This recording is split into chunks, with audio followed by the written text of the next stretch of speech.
So it's been a moment, guys. It's been a long while since I last posted on here, and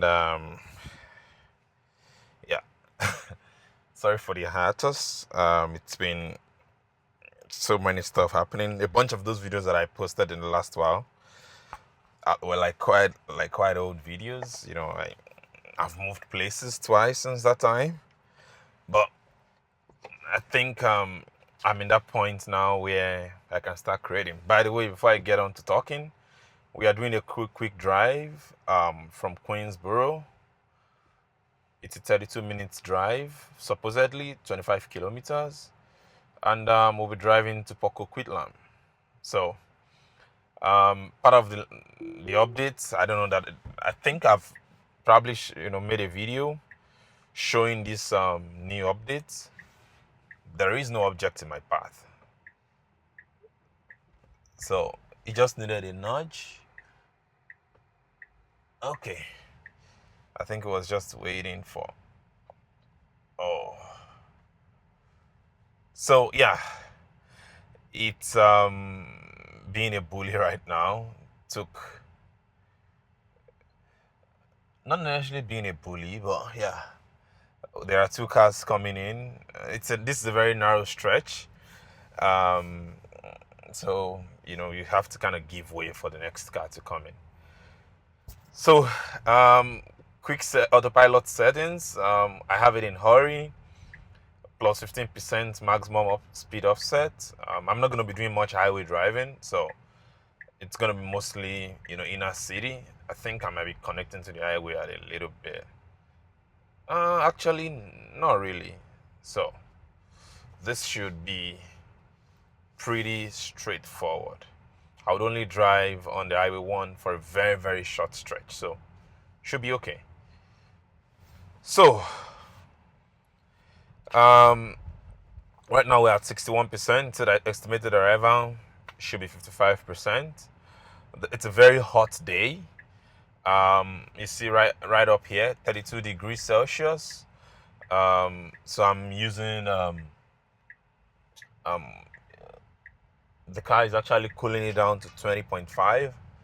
So it's doing considerable work, and I would assume that the energy that it's gonna take should be considerable. We'll find that out when we get to our destination. But yeah, back to what I was saying about how it's been a long time since I last did this. Yeah, a bunch of things have happened. Like I said, I've moved twice. One of the moves didn't turn out as I wanted, so I'm not going to talk about that. But right now, moved to New Westminster in British Columbia. So pretty much you'll be seeing less Alberta videos. I still have some Alberta videos that I think are cool that I should, sort of share with you guys. So I'm still gonna make those, except you guys show zero interest in them when I start posting them. But yeah, I plan to start doing more of this. One thing though is filming on here is much more beautiful. If you compare like my last Calgary video to this one, you can tell that it's much different. Another thing that's happening, we're changing the channel name. So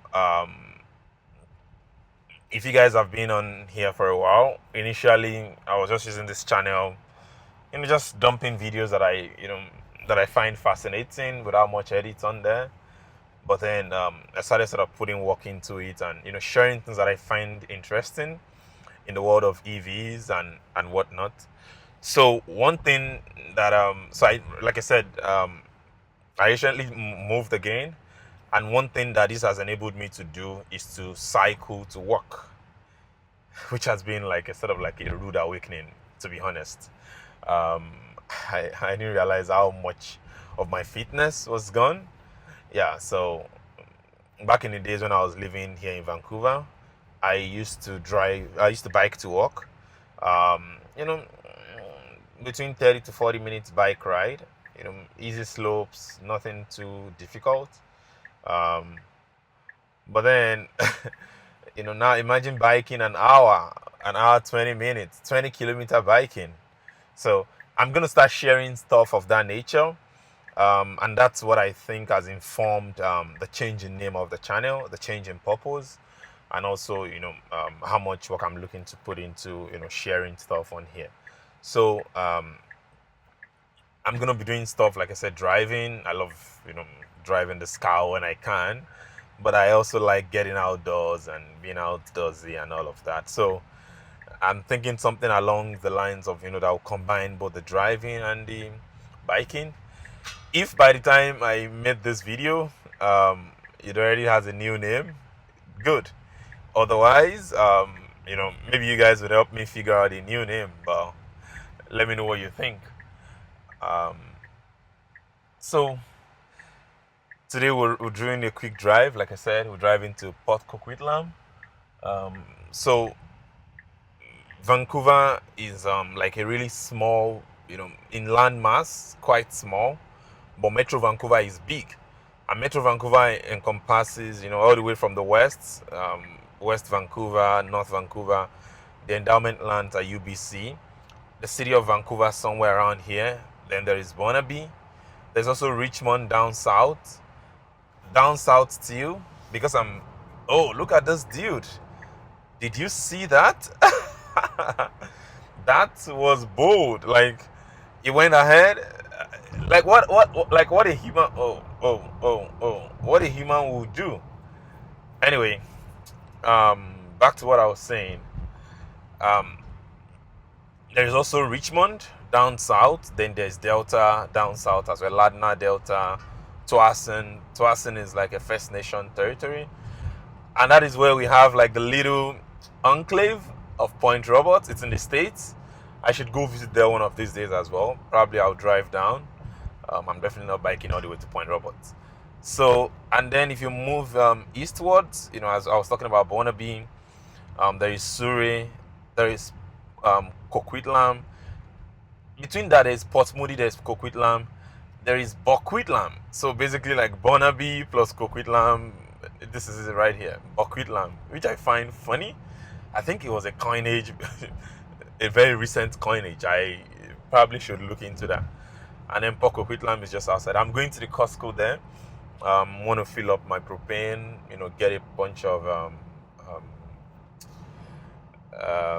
groceries and stuff done. So I just reckon I might as well just do it in one swoop instead of, yeah, going to multiple locations to do both things. And give me an opportunity to drive today as well. That said, one thing I notice, nobody goes by the speed limit here, which I think it's kind of weird. It says maximum 50. I also think the speed limits in some of these places are quite low or conservative, which given history of accidents and whatnot, it's fair, because right now we're doing 60 and that car just blew past us, right? And it doesn't appear like it's driving too fast. So yeah, just something within the range that make sure that we are just staying within the ambience of the law and making sure we're not because we can drive fast and then breaking the laws. No. So yeah, my wife has been the one driving this for the most part. I rarely drive this. So like I was saying, the channel is going to be mostly like driving, EV stuff, charging. So now I moved from a house to an apartment, and that presents its own challenges, especially with charging. My apartment doesn't allow for doesn't have level 2 chargers, and they're like, I think due to code and safety hazard, they were like, won't let you guys charge in the independently in any of the 110 outlets. So the level 1 chargers, so there are 3 levels of charger: level 1, level 2, level 3. The lowest one, which is like a regular socket, we have those plugs in the packade, but they wouldn't let us use it. I think for safety reasons, to avoid unnecessary overload on the system. So I'm trying to rally around other residents in in the apartment, to get them to, if we can, talk to management and see if they can install chargers. Whereas here in BC, there is, I think, the Clean BC and BC Hydro rebate, and it's quite substantial. When I look more into that and I have like the deets, I will be sharing that with you guys here in case you are living in an apartment, you're trying to get your strata, or like the owners to, if you own, if you're trying to get like your strata to agree to it. Now the laws have changed. So before it used to be, I think, 3/4, but now I've forgotten exactly what it is. But now it's easier for you to, um, you know, get everybody on board. Like, what did you do? Why did you cross here? So, yeah.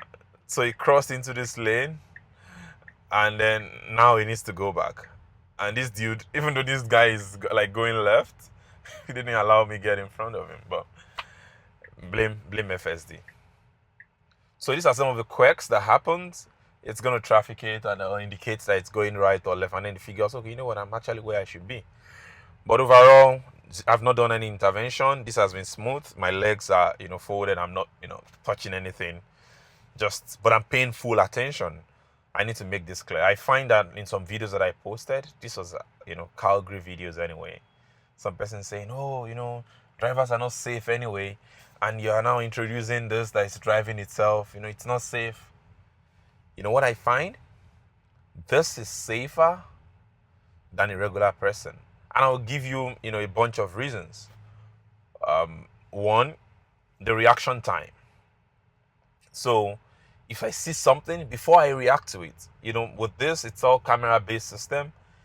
It sees the dangers and it reacts quickly. Before I can process the danger and react as a human, it does that faster than I would do. I've been in a couple of situations where that has happened, and this car, responds quickly. Does that mean I think I chose the wrong path because there's traffic here? Maybe a train is passing. Anyway, so I find that it's a smoother experience, than like when a human drives. If a human is driving, at some point you accelerate, you go very fast. Then at some point you also go really slow. But this, except there is maybe traffic, there is something else, hindering it, it maintains a consistent speed. And I find this very true, especially like when I go on like very long trips. I find that what it does is it ends up, if it says I'm going to get to my destination with 15% battery, I end up getting there like 20-25%. Why? Because it's able to conserve energy that way. It's not suddenly stepping on the gas and then trying to blow through. It's just keeping a consistent speed, and that conserves your battery. So yeah, I find it to be much smoother. So aside it, the fact that it reacts very quickly when there is danger, it's also like a complete system. Humans, sometimes our judgment is not always the best. However, does that mean I think it's ready to drive alone? Maybe not. I'm sure you guys have probably been seeing those videos in the US. I think in California, or is it Vegas, where there will be so-called, unsupervised driving. Whoever it is that is supervising it sits on the passenger seat. I still don't understand why though, but that's a conversation for another day. But they've done smoothly. They've done a good job. One thing I really think they should fix though is the maps. Especially in certain places like Calgary, like I've shown you guys time and again. But I find here in Vancouver, maybe because it's a bigger city, it tends to work better. So we're coming up on a bunch of bridges. That's the Patulo Bridge. It's being renovated at the moment. I think they are trying to build a new one, a bigger one.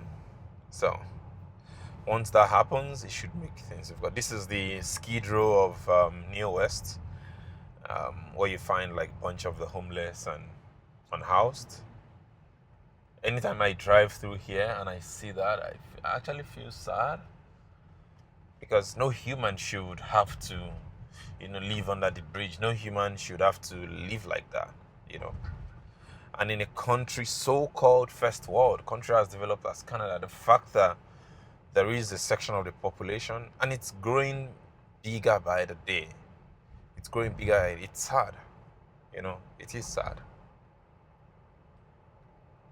So this is the Fraser River. If you guys can see in the camera.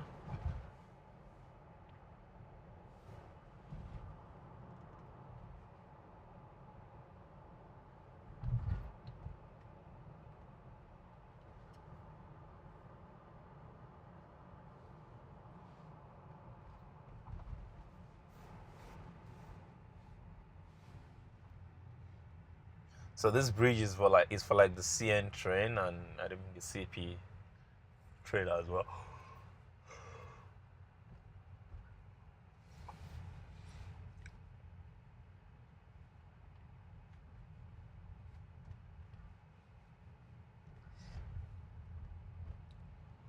I find that now that I resume biking, it reminds me of some of the quirks and challenges of riding a bike in a big city. Even Vancouver has some of the best bike infrastructures in the world. It's crazy how much gap still exists. It's crazy. Like this road, for instance, is considered a shared bikeway. So many cars are to share this with bikes, and it's a conundrum, because if a bike is here right now, they are going to take the lane. Like, at least that's what they should. You should not go, buddy. You should not go. Oh, okay. Went on yellow. He knew I was going to make it. I probably would have stopped. So, and that's the thing about humans, right? My judgment was wrong. Even at the time we passed it, it was still on yellow. So.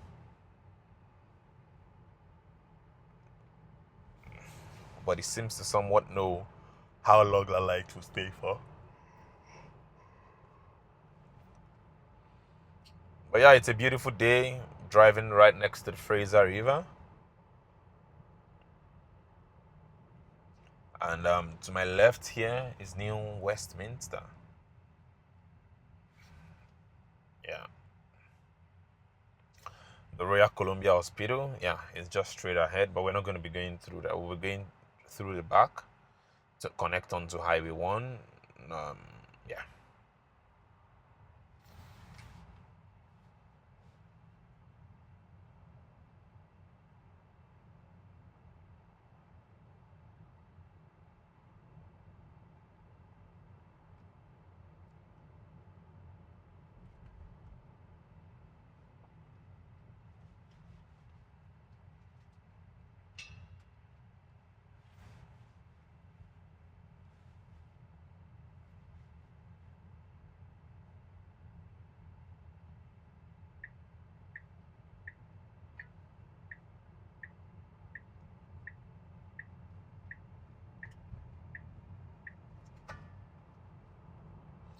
So this is the brewery district. I think in the past there used to be lots of brewery and distilleries here. That's not the case anymore. It still keeps the name, but there's a bunch of towers that have gone up here, and that kind of changes the conversation,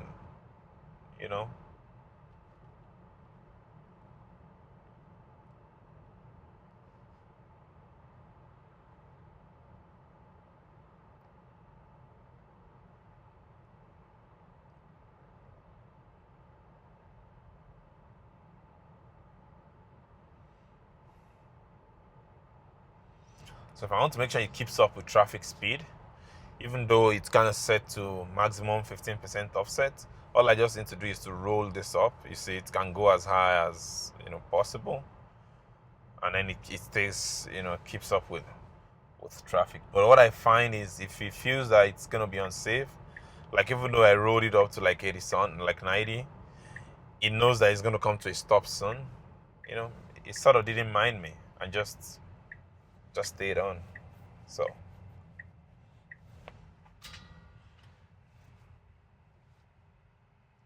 remember when we started, it was supposed to arrive with 55%. Right now it's 56%. Let's see what we're doing energy wise. Wow, 139 watt hour per kilometer. That's not bad. That is not bad. It's just in charge. It says 194.3. So when I drive in, yeah, or when my wife drives in, we didn't, because like I said, you're doing sudden acceleration and you're braking hard as well. You know, no, I don't want to know how good you are as a driver. It's difficult to keep that consistent speed. You know, like I said, we're human, we twitch, we react to things that the car would deem as, you know, this is not necessary to react to. And because of that, when we do, we either, you know, what's it called, sink or swim, you know, fight or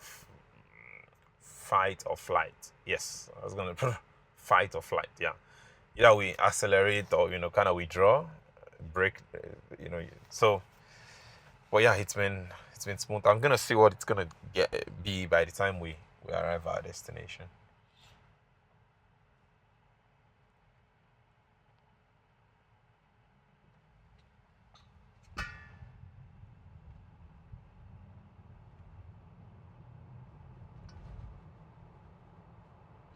So I'm just gonna let you guys enjoy the rest of the drive. You know, 15 minutes to go, 14 kilometers. So just enjoy the rest of the drive. Yeah.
So we're on Highway 1 right now.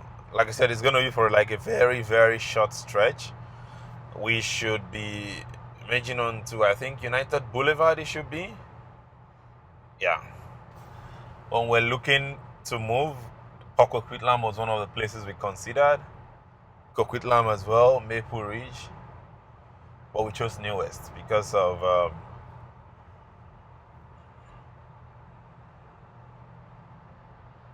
you know, relative closeness to work. I'll be able to bike to work, and then yeah,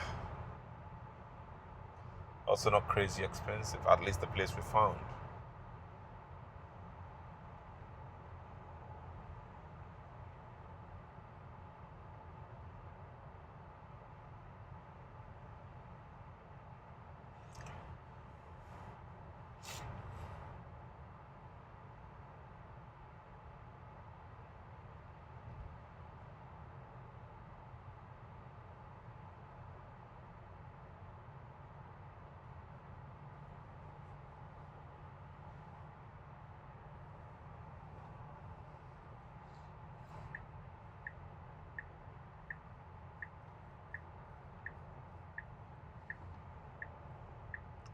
So I left Highway 1 already. That's Highway 1.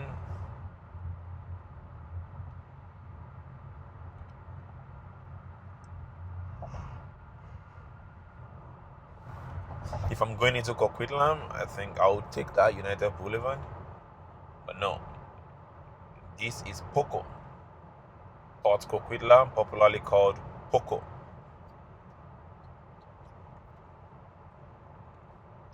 And I don't know if you guys can see that bridge in the distance. That is Portman Bridge. That bridge goes into Surrey, I believe. Yes. goes into Siri.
So these are the things that makes it beautiful to drive, and to film here.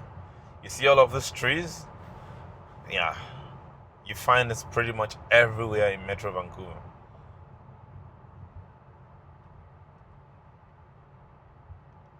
Not that I'm comparing or anything, but yeah, you don't find that in Alberta.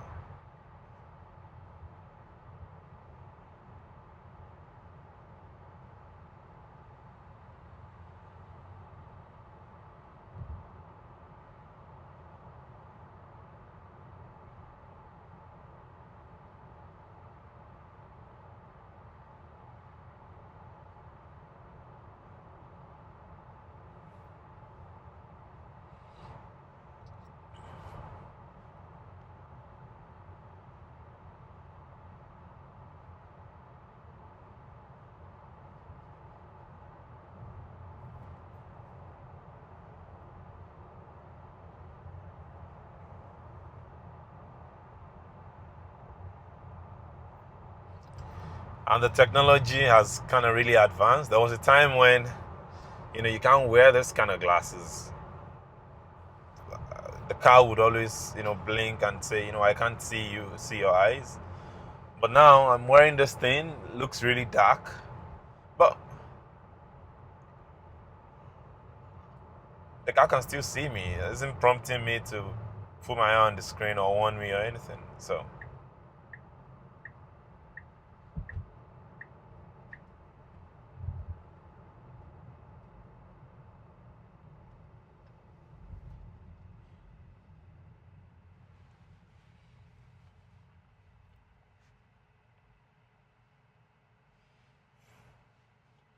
one thing I like about BC though is you won't stick out like a sore thumb.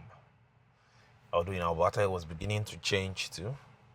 But yeah, here, with the number of EV adoption, yeah, for a while it's like, oh, you're the only one. And then you get this look. But here, like every other car, a couple of cars that I'm counting, I'm not just counting like other EVs or EV makers and stuff. Just Tesla. It is a lot.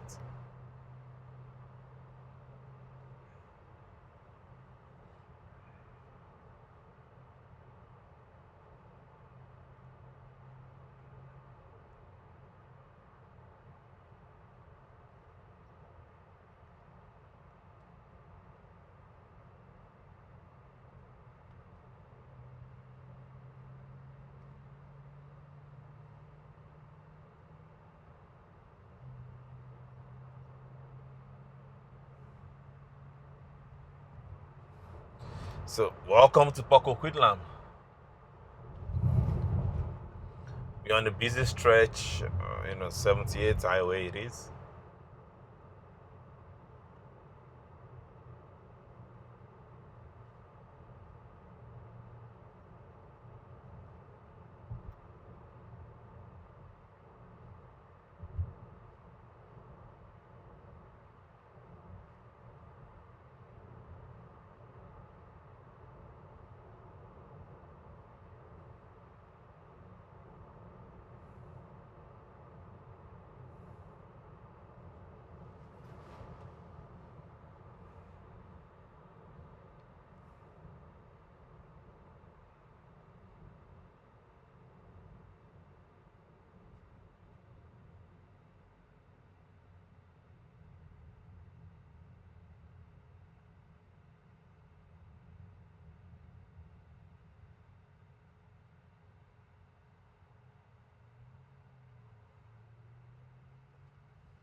What bridge is this one?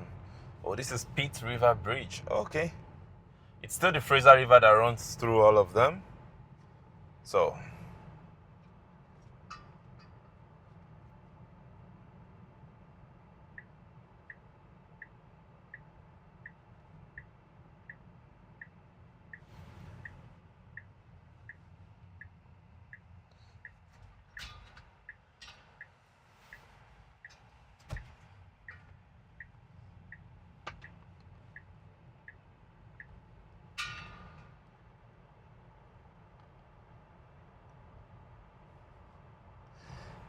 there was a sign just right there that says public EV charging. I'll see if I can zoom that in.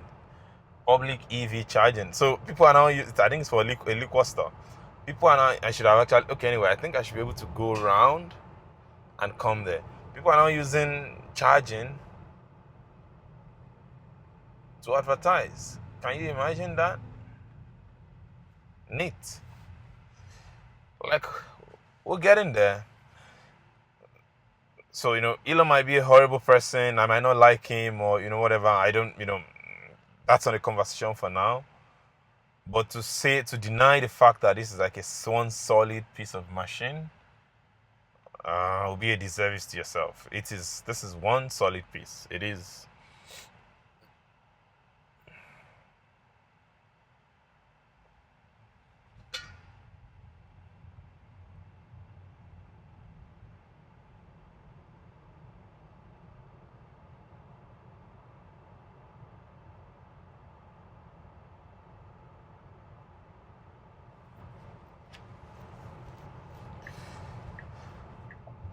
All of this is Costco, massive.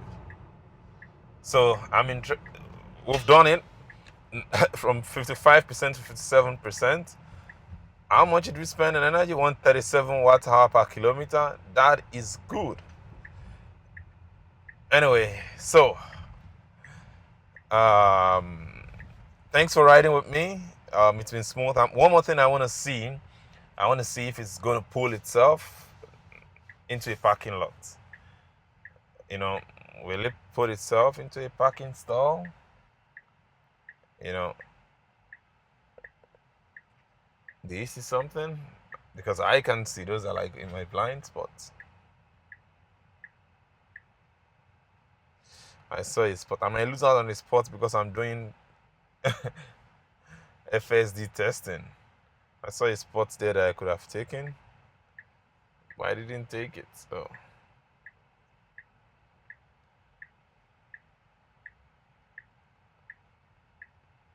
it was gonna go in there. It's like, no, not there. Here.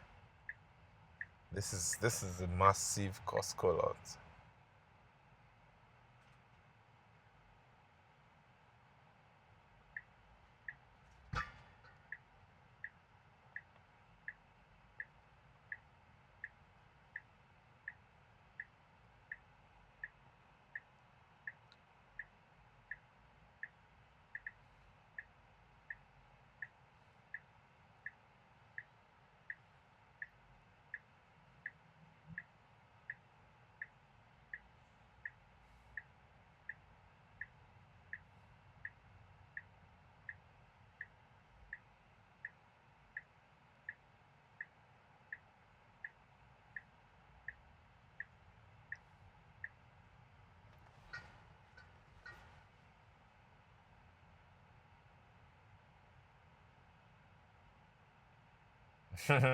So you see, now it's confused. Now it wants to go around the block. Oh, okay.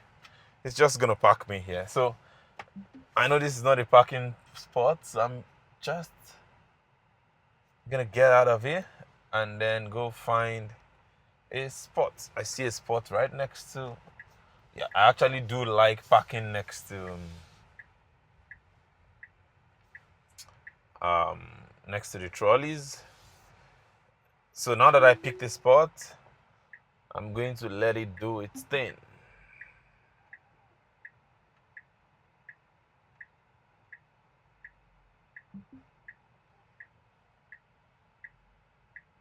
So